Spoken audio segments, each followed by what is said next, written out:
La valse des dirigeants continue donc en Iran. Une semaine après l'élimination du numéro 1, Ali Larijani, le régime a donc nommé son successeur, Mohammad Bagher Zolgader, ancien commandant des gardiens de la Révolution.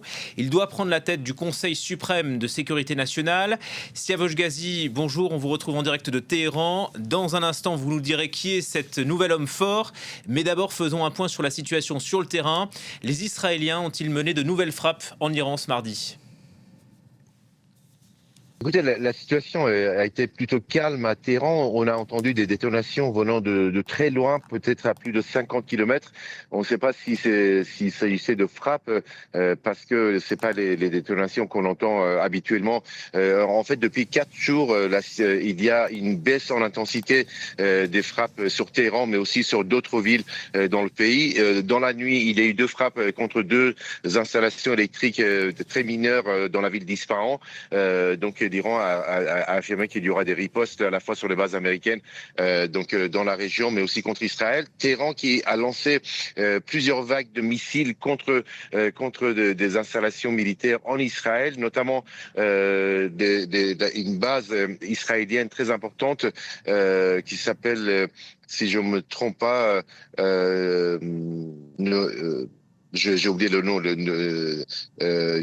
mais c'est la principale base militaire israélienne qui a été visée par des frappes de missiles. Et donc l'Iran poursuit ces attaques contre à la fois l'État hébreu, mais aussi les bases américaines dans la région, ainsi que par exemple des bases de groupes kurdes armés de position qui sont installés au Kurdistan irakien, qui ont été également frappés par Téhéran, d'Iran qui maintient un ton et une position très ferme dans ce conflit.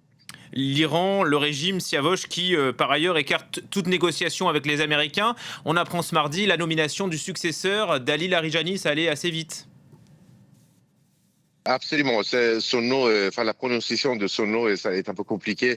Il s'appelle Zolgadr. C'est un général des gardiens de la Révolution qui a été nommé à ce poste, est très important, parce que c'est lui qui dirige de fait le Conseil suprême de la sécurité nationale.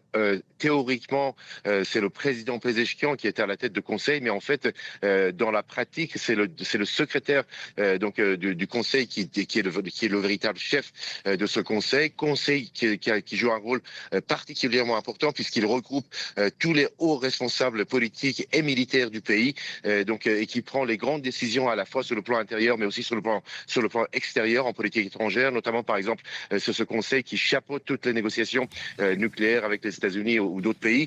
Le fait d'avoir nommé un général des gardiens de la Révolution à ce poste est un signe de fermeté de la part du pouvoir iranien. Et il faut savoir, en plus de ça, que toutes les décisions de ce Conseil suprême doivent être validées par le guide suprême iranien, Mojtaba Khamenei, pour être mise en pratique. C'est un homme, c'est une position très importante que le général Zolgadr va désormais occuper. Merci beaucoup pour ces éléments. Siavosh Ghazi, en direct de Téhéran.